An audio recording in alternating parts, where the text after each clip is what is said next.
billion in cuts. Really, they're overhaul. They're overhaul changes, modernization to Medi-Cal, to our welfare system, to our prison healthcare system, and to each one of the 400 different state departments and state agencies. And we can balance the budget this way with no more taxes, no more borrowing, no more gimmicks, and no more smoke and mirrors. And it's essential. We have to balance the budget. And the third part of my reform agenda has to do with illegal immigration. Now, I know this is not something that most people who run for office even talk about. We are now paralyzed in this state. We can't even talk about illegal immigration because, so many people get angry when you even bring it up. But let's just be honest, and I want to be the truth teller in this campaign. We can't afford the impact of illegal immigration any longer. Now, we see and feel the effect. Honestly, before I go on, let me just underscore my commitment and my passion for legal immigration. I recruited people from all over the world in Silicon Valley. This state has benefited tremendously by having people move here legally. In our agricultural sector or high-tech sector, that's been a fantastic thing. I'm for making the legal immigration pipeline as big as possible. The illegal immigration, on the other hand, is costing the state billions and billions of dollars, and that's direct costs. Indirect costs are even hard to calculate. I don't know if you've been to an emergency room lately or a clinic. The place is overwhelmed. Hours of waiting time because of the number of people who are here illegally using our healthcare system. Our public schools. When my first day at Mount Pleasant High School, we didn't even know how many kids would show up the first day because of illegal immigration. And teachers, they get spread very thin because of issues of teaching people who are here illegally. That's just got to stop. So I do want to end illegal immigration by turning off the magnets. I mean, people come here to either get jobs or to tap into our benefit structures. I'm for ending taxpayer-funded benefits for people that are here illegally.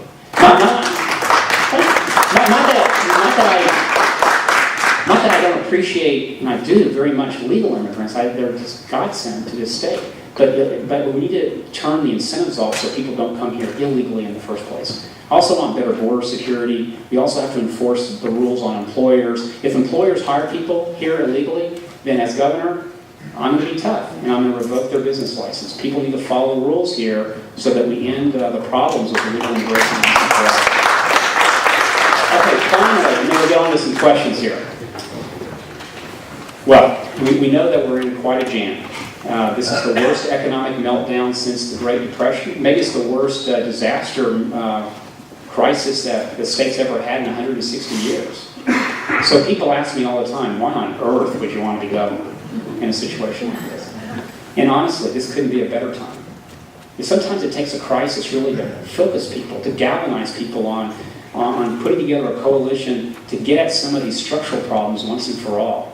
See, if you agree like I do, that California is broken, if you agree that we need big, bold, fundamental reform to fix our state, if you agree that we can't wait much longer and it's urgent, then join me. I'm really looking forward to put together a new working coalition of Republicans, Democrats, and independents alike.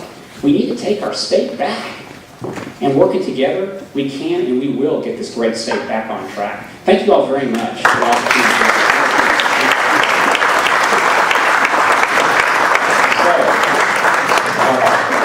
Question time. I would be happy to answer questions on any subject, so fire away. Our thanks to Steve Poizner, California Insurance Commissioner and Republican candidate for governor. I'm Josh Richmond, the political and legal affairs reporter for the Oakland Tribune and Bay Area News Group East Bay. We have a ton of questions here for you, Commissioner Poizner, so let's get right down to it. First, not a great day in the polls. I know it's too early to necessarily believe the polls all the time, but the latest field poll shows you 49 percentage points. There's been a poll? There's been a poll, in fact. Yeah, I know. I'm sure it's news to you. But when and how do you put on the afterburners to close that gap? Well, it's a really good question because it's one thing, running for office and having ideas and campaigning, and that's fun and all, but I'm not running just to interact with people up and down the state of California. I'm running to win and get to work. Now, I don't know if you've seen the latest polls, but I've got a long minute to let's put it that way. Now, why is that? It's not that people have evaluated Meg Whitman and me and decided to support her because they understand who I am and my background. People don't know me from Adam. And I got to say that it's kind of frustrating because I'm the state insurance commissioner. And so the fact is, I get a lot of news, but when the Tribune writes about me, it's in the business section someplace. It kind of goes in one ear and out the other. Now, my opponent, Meg Whitman, there's two good people running. You have to be pretty impressed that we have a competitive Republican primary and two people with interesting backgrounds and all. But Meg has spent $40 million so far. Now, you got to appreciate how much money that is. Now, $20 million is how much she spent in 2009, and $20 million is more money to be spent in a Republican primary for governor in the history of the country. So when you spend $40 million in this massive saturation advertising campaign, and a TAP campaign and nasty, ugly, deceiving, and some nasty stuff going on, you can't miss it on TV, of course, on radio. When you do all of that and you're the only one advertising, then you drive up your name ID in the polls. Now, I'm just starting my advertising. There's 3 months to go. We put together about $20 million, which I was pretty proud of because that was more money than has ever been put together for a Republican primary ever until May. And so we've got plenty of money, and now people are starting to pay attention. The last 3 months is plenty of time to get the word out. And the reason why the polls don't bother me much is because it's not like people know who I am or my background. They're about to know. And Meg and I, even though we come from Silicon Valley, there's some huge differences. And if it's okay, can I highlight just a few differences, which is why, this is why it addresses the issue of the polls. Let me do a few things real quick. Now, both of us have a lot of business successes, but just a few things for your consideration. Only one of us has started companies from scratch. And there's just a difference. Meg is a senior marketing company executive. She was in charge of Mr. Potato Head at Hasbro, eBay, of course. I mean, she's had a lot of really good marketing experiences, and that's for people to evaluate, is that what you're looking for to run the state of California? In my case, I'm an entrepreneur and an engineer, as I mentioned, and my skill set's just different. Now, I'm also not a rookie to politics. The fact is, I've proven, unlike most business people, that I can actually make the transition. Running the state of California is not a business. It's not. I mean, you can't hire, you can't fire. Our founding fathers, we set it up that way, checks and balances. And so I've proven my ability in the classroom, in the charter school movement, at the Department of Insurance, in the White House. I have this 20 years of experience now starting and running companies from scratch. I know how to bring jobs back, but I now have 8 years of success in politics, in public sector service. So this richness of my experience base will come out in the course of the campaign, and I feel very confident. All right. Well, let's ask a couple of questions that sort of come off of what you just said. Okay. You seem very proud of the work you've done as insurance commissioner.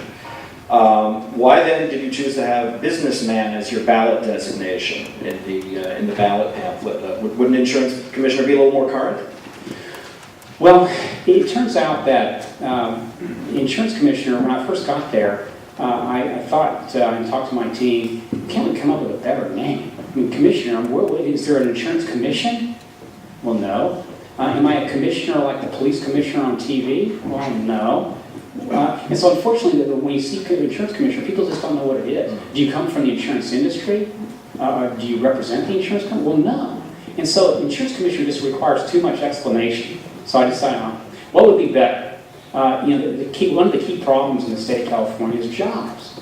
And we have to bring jobs back, as I've discussed. So my 20 years of experience, not only starting and running companies from scratch, but my work as insurance commissioner in dealing with setting up a healthy business climate, we thought businessman would be the best descriptor. Okay.